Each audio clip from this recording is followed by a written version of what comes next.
Good morning students Haryana GK की series को आगे बढ़ाते हैं। और जो आज का हमारा प्रैक्टिस सेट रहेगा वो हरियाणा की जलवायु, उसकी मिट्टी, उसके वन्यजीव अभयारण्य, उनकी नदियाँ, झीलें, कुंड इतने भी हैं, उन सभी का हमारा प्रैक्टिस सेट हम आज से शुरू करने जा रहे हैं स्टूडेंट्स।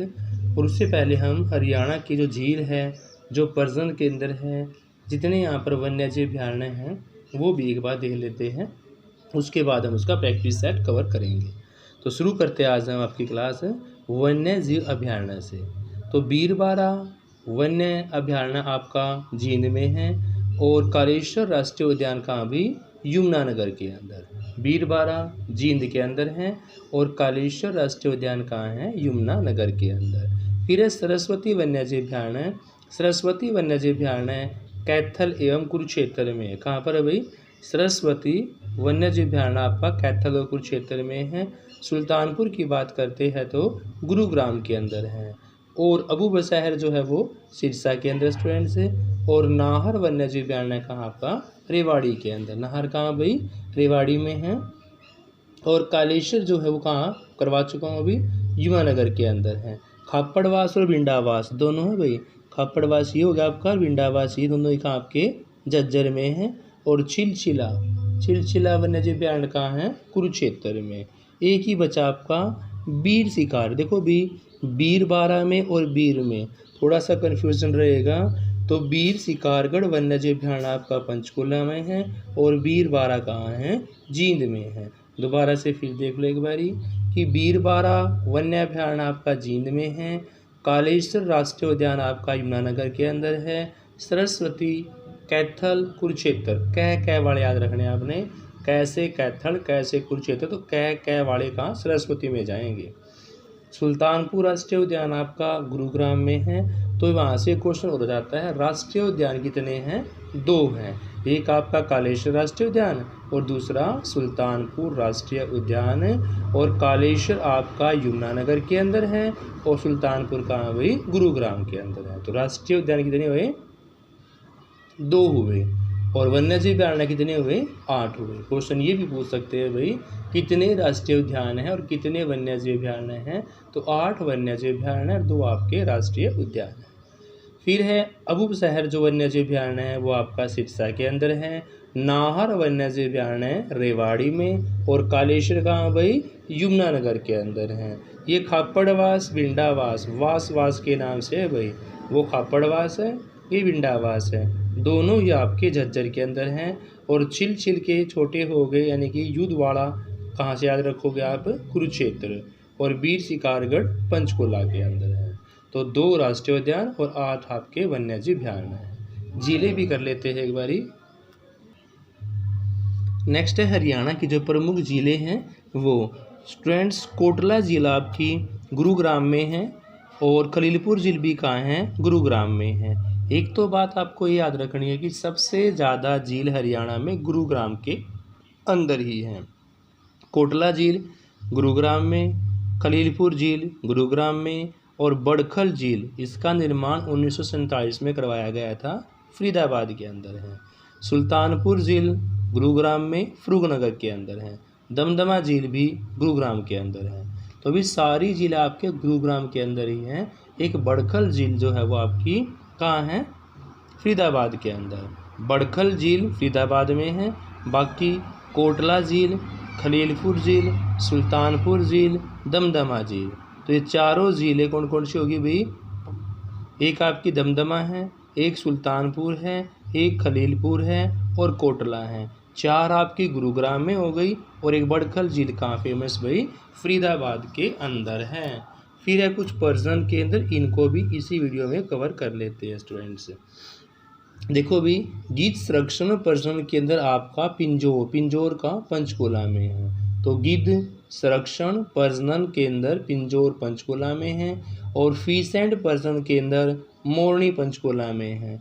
रेड जंगल फाउल पर्जन के अंदर आपका पिंजौर पंचकुला है। और चिंकारा पर्जन के अंदर कैरू भिवानी के अंदर है। तो देखो भी गिद्ध संरक्षण पर्जन के अंदर है पिंजौर पंचकुला में। और फीसेंट पर्जन के अंदर कहाँ पर अभी? मोरनी पंचकुला में। रेड जंगल फाउल पर्सन के अंदर पिंजौर पंचकुला और चिंकारा पर्सन के अंदर कैरू कहाँ है, भिवानी के अंदर। मगरमच्छ पर्सन के अंदर है बोर सैधान और बोर सैधान स्थान कहाँ आपका कुरुक्षेत्र के अंदर है। म्यूर और चिंकारा, देखो भी म्यूर और चिंकारा, मोर का और चिंकारा का जो पर्सन के अंदर है वो जागुआर, जागुआर का आपका रेवाड़ी के अंदर है। फिर बचा का black buck, black buck person के अंदर आपका पिपली कुरुक्षेत्र में, कहाँ भाई, पिपली कुरुक्षेत्र के अंदर है। तो गिद्ध संरक्षण पर्सन के अंदर पिंजौर पंचकुला में है। फीसेंट पर्सन के अंदर मोरनी पंचकुला में है। रेड जंगल फाउल के अंदर आपका पिंजौर पंचकुला में है। तो भी पंचकुला में आपके देखो 3 हो गए, पिंजौर पंचकुला, मोरनी पंचकुला, पिंजौर पंचकुला।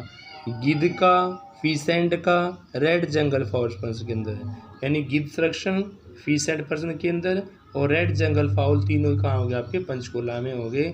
चिंकारा कैरू, कैरू कहाँ, भिवानी में। चिंकारा पर्सन के अंदर कहाँ है, कैरू, कैरू कहाँ है, भिवानी के अंदर है। फिर है मगरमच्छ पर्सन के अंदर आपका बोर सैदान कुरुक्षेत्र के अंदर। मयूर एवं चिंकारा जागुआ रेवाड़ी में है और ब्लैक बक की बात करें तो भाई पीपली कुरुक्षेत्र के अंदर है। आइए स्टूडेंट्स इसकी प्रैक्टिस सेट भी कर लेते हैं। स्टूडेंट्स फर्स्ट क्वेश्चन आपका, हरियाणा प्रदेश की सबसे महत्वपूर्ण वर्ड लगाया हुआ है, सबसे महत्वपूर्ण नदी कौन सी है। तो हरियाणा प्रदेश की सबसे महत्वपूर्ण नदी क्या मारकंडा है, यमुना है, सरस्वती है या घग्गर है। तो इन चारों नदियों में से सबसे महत्वपूर्ण नदी आपको बतानी है। तो महत्वपूर्ण वर्ड पे ध्यान देना है। महत्वपूर्ण जो नदी है वो आपकी यमुना है, जो हरियाणा और उत्तर प्रदेश के बीच में सीमा निर्धारण करती है। वो हरियाणा प्रदेश की सबसे महत्वपूर्ण नदी कौन सी है भी, यमुना नदी है। नेक्स्ट है टांगरी नदी इन नदियों की प्रमुख सहायक नदी है। जो टांगरी नदी है वो किस नदी की प्रमुख सहायक नदी है। एक आपका घग्गर है, इंदौरी है, यमुना है या सरस्वती है। तो टांगड़ी नदी जो है वो आपकी इन चारों नदियों में से सरस्वती नदी की प्रमुख सहायक नदी है। सरस्वती नदी इसका राइट आंसर होगा भाई, टांगड़ी नदी की प्रमुख सहायक नदी किसकी भाई, टांगड़ी नदी की प्रमुख सहायक नदी कौन सी होगी भी, सरस्वती होगी। नेक्स्ट है क्वेश्चन, आपके पास 4 झील दी हुई हैं, बताना है गुरुग्राम में कौन कौन सी है। अभी मैंने करवाई थी, बड़खल झील तो आपकी फरीदाबाद में है और बाकी मोस्टली झीलें कहाँ हैं, गुरुग्राम के अंदर है। तो बड़खल देख लो इसमें, बड़खल तो इसके अंदर है ही नहीं भाई। तो कोटला झील, खलीलपुर झील, दमदमा झील, कोटला, खलीलपुर, दमदमा, कोटला, खलीलपुर, दमदमा, बार बार पढ़ोगे तभी याद होगा। तीनों की तीनों कहाँ, गुरुग्राम में, इसलिए आपका उपरोक्त सभी इसका राइट आंसर होगा, डी इसका राइट आंसर होगा भाई। नेक्स्ट क्वेश्चन है, इनमें से कौन सी नदी हरियाणा की प्रमुख नदी नहीं है। तो नहीं पूछा गया भाई, इनमें से कौन सी नदी हरियाणा की प्रमुख नदी नहीं है। देखो ऊपर वर्ड था आपका महत्वपूर्ण, तो यमुना थी और यहाँ पर प्रमुख है, प्रमुख नहीं है। तो सतलुज जो है आपकी वो हरियाणा की प्रमुख नदी नहीं है। फर्स्ट इज का राइट आंसर होगा, सतलुज नदी हरियाणा की प्रमुख नदी नहीं है। और ये तीनों ज़िले कहाँ थी आपकी, गुरुग्राम के अंदर। टांगड़ी नदी जो है सरस्वती की सहायक नदी है और प्रदेश में सबसे महत्वपूर्ण नदी कौन सी थी, यमुना थी। नेक्स्ट है, हरियाणा प्रदेश के कुल भौगोलिक क्षेत्र का कितने % भाग भूमि कटाव में, लवणता में और क्षारीयता से ग्रस्त है। ये क्वेश्चन पूछा गया है कि हरियाणा राज्य का, हरियाणा प्रदेश का कितना भौगोलिक क्षेत्र जो है वो भूमि कटाव से, लवणता से, क्षारीयता से ग्रस्त है। तो 50% एरिया है, 30% एरिया है, 10% एरिया या 20% एरिया है। तो अभी इसका जो राइट आंसर होगा वो होगा 50%। 50% एरिया हरियाणा प्रदेश का ऐसा है जो भूमि कटाव, लवणता और अक्षार्यता से ग्रस्त है। आगे देखते हैं। क्वेश्चन नंबर 6 है भी, हरियाणा का कितना हेक्टेयर क्षेत्र वायु कटाव से ग्रस्त है? यानी कि वायु कटाव से हरियाणा का कितना हेक्टेयर क्षेत्र ग्रस्त है? क्या 12 लाख है, 2 लाख है, 25 लाख क्षेत्र हैं या 4 लाख हैं? तो 12 लाख, 2 लाख, 25 लाख और 4 लाख में से कितना हेक्टेयर क्षेत्र वायु कटाव से ग्रस्त है, ये क्वेश्चन आपको यहाँ पर बताना है। तो भी वायु कटाव से ग्रस्त आपका 12 लाख हो, कितना होगा भी? 12 लाख ही इसका राइट आंसर होगा।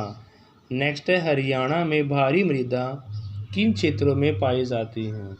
यानी कि हरियाणा में जो भारी मिट्टी है वो किन किन क्षेत्रों में पाई जाती है?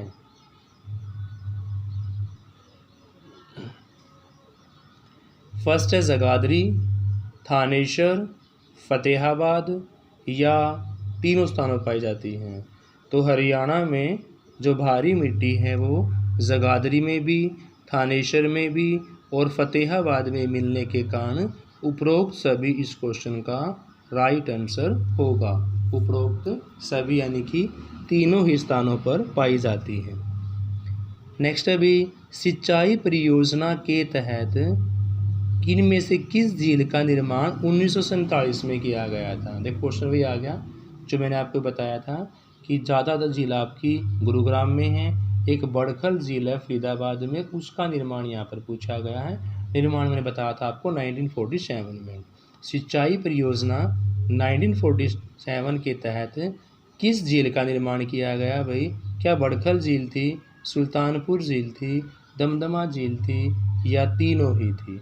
तो अभी सिंचाई परियोजना 1947 के तहत जो झील का निर्माण किया गया वो थी आपकी बड़खल झील। बड़खल झील ही इस क्वेश्चन का राइट आंसर होगा। नेक्स्ट है भाई, आपके पास कथन दे रखे हैं, कथन पढ़कर बताना है कि कौन कौन से कथन आपके सत्य हैं। पहला कथन है, दोहन नदी साहिबी नदी के साथ मिलकर चलती है। क्या कथन दिया हुआ अभी? कि जो दोहन नदी हैं साहिबी नदी के साथ मिलकर चलती हैं। बिल्कुल राइट है, दोहन नदी है जो आपकी वो साहिबी नदी के साथ मिलकर चलती हैं। दूसरा, इंदौरी नदी 2 शाखाओं में विभाजित हो जाती, ये भी सही है कि इंदौरी नदी इंदौर में बहती हैं, 2 शाखाओं में आगे जाकर विभाजित हो जाती हैं। और कृष्णावती नदी रेवाड़ी व झज्जर में खेत सींचने का काम करती हैं। तो ये भी क्वेश्चन आपका सही है कि कृष्णावती नदी रेवाड़ी व झज्जर में खेतों को सींचने का काम करती हैं। तो तीनों ही सही होने से डी इसका राइट आंसर होगा। उपरोक्त सभी तीनों ही कथन आपके सत्य हैं, इसलिए उपरोक्त सभी ही इसका राइट आंसर होगा। आंसर को एक बार फिर दे लो भाई, दोहन नदी साहिब नदी के साथ मिलकर बहती हैं, इंदौरी नदी 2 शाखाओं में विभाजित हो जाती हैं, और तीसरा है कृष्णावती नदी रेवाड़ी व झज्जर में खेत सींचने का काम करती हैं। तो तीनों सही होने से उपरोक्त सभी ही इसका राइट आंसर होगा। नेक्स्ट है भाई, कृष्णावती नदी में किन किन क्षेत्र की सिंचाई की जाती है? क्वेश्चन आपसे पूछा गया है कि भी कृष्णावती नदी जो है वो इन क्षेत्रों में से किस क्षेत्र की सिंचाई की जाती है? पहले आपका सुरेटी दिया गया है, दूसरा है चुचकवास, तीसरा है नीमराणा। तो कृष्णावती जो नदी है, सुरेटी, चुचकवास और नीमराणा तीनों ही जगह पर सिंचाई करने से तीनों सही होने से उपरोक्त सभी इसका राइट आंसर होगा डी। कृष्णावती नदी जो है वो सुरेटी, चुचकवास और नीमराणा तीनों ही जगह पर सिंचाई की जाती है। नेक्स्ट है, नीमन नदी मारकंडा और टांगरी के जल को गग्गर में मिलाने का काम करती है। 4 नदी आपके पास दी गई है भाई, तो कौन सी नदी मारकंडा और टांगरी के जल को घग्गर में मिलाने का काम करेगी? क्या सरस्वती है, साहिबी है, दोहन नदी है या डी इसका राइट आंसर होगा? तो अभी जो नदी मारकंडा और टांगरी के जल को घग्गर में मिलाने का काम करती हैं वो आपकी सरस्वती नदी। सरस्वती नदी ही इसका राइट आंसर होगा। नेक्स्ट है, दक्षिण पश्चिम मानसूनी पवनों से हरियाणा के किस महीने में वर्षा होती है? दक्षिण पश्चिम मानसूनी पवनों से हरियाणा में किस महीने में वर्षा होती है? ये आपसे क्वेश्चन पूछा गया है। क्या जुलाई से सितंबर तक ही होती है, या दिसंबर से जनवरी होती है, या अप्रैल से मई के महीनों में दक्षिण पश्चिम मानसून से वर्षा होती है, या सितंबर से अक्टूबर तक होती है? बात यहाँ पर दक्षिण पश्चिम मानसून पवनों की है, तो भी इसका राइट आंसर जो होगा वो होगा जुलाई से सितंबर के महीनों में। यानी कि दक्षिण पश्चिम मानसून पवनों से हरियाणा के जुलाई और सितंबर महीने में बारिश होती है। नेक्स्ट क्वेश्चन है, हरियाणा की जलवायु को क्या कहा जाता है? हरियाणा की जलवायु को, तो हरियाणा की जलवायु को क्या शुष्क बोला जाएगा, आर्द्र बोला जाएगा, या आर्द्र व आर्द्र मरुस्थल के बीच की बोला जाएगा, या उपरोक्त सभी ही इसका राइट आंसर होगा? तो भी हरियाणा की जो जलवायु है क्या उसको शुष्क, आर्द्र व आर्द्र मरुस्थलीय के बीच बोला जाएगा? तो थर्ड इसका राइट आंसर होगा। आर्द्र और शुष्क आना चाहिए भी, यहाँ पर दोनों के बीच की जलवायु होनी चाहिए, आर्द्र और शुष्क। यहाँ पर थर्ड ऑप्शन ही इसका राइट आंसर होगा।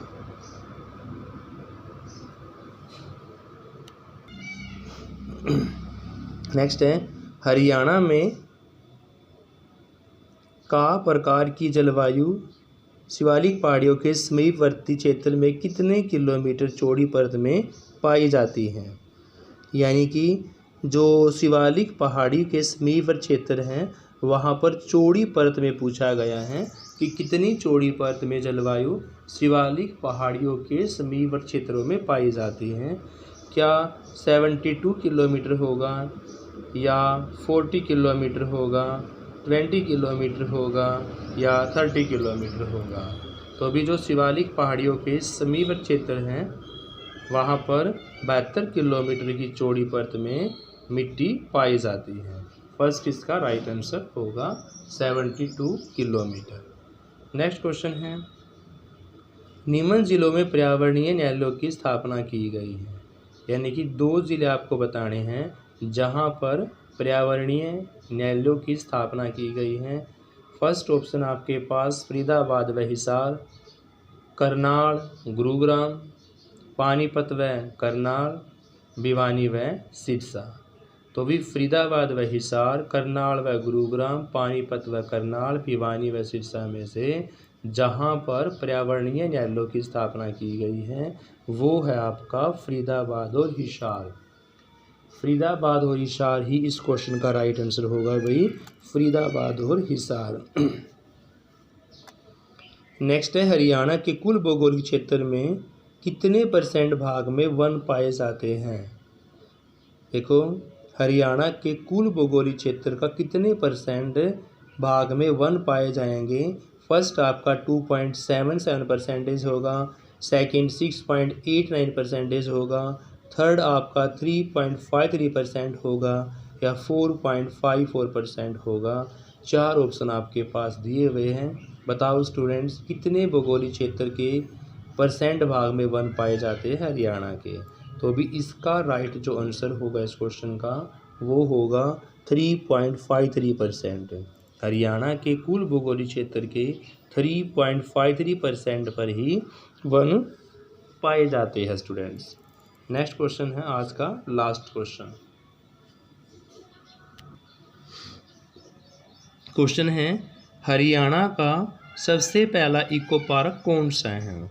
यानी कि 4 आपके पास वन्यजीव अभयारण्य राष्ट्रीय उद्यान दे रखे हैं, इनमें से आपको एक बताना है जो सबसे पहला इको पार्क था। फर्स्ट है नाहड़ वन्यजीव अभयारण्य, नाहड़ कहाँ था अभी आपका? रेवाड़ी के अंदर। सुल्तानपुर पक्षी विहार कहाँ था आपका? सुल्तानपुर गुरुग्राम के अंदर। कालेश्वर कहाँ था आपका? यमुनानगर के अंदर। क्या तीनों ही होंगे? तो इको पार्क सबसे पहला पूछा गया है। सबसे पहले इको पार्क जो बनाया गया था वो बनाया गया था सुल्तानपुर पक्षी विहार। सुल्तानपुर पक्षी विहार ही इस क्वेश्चन का राइट आंसर होगा स्टूडेंट्स। तो स्टूडेंट्स इस वीडियो में हमने 17 क्वेश्चन प्लस में कुछ थ्योरी और थ्योरी में हमने वन्यजीव अभयारण्य, झीलें और हरियाणा के पर्यटन केंद्र कवर किए हैं। Thank you students, have a nice day.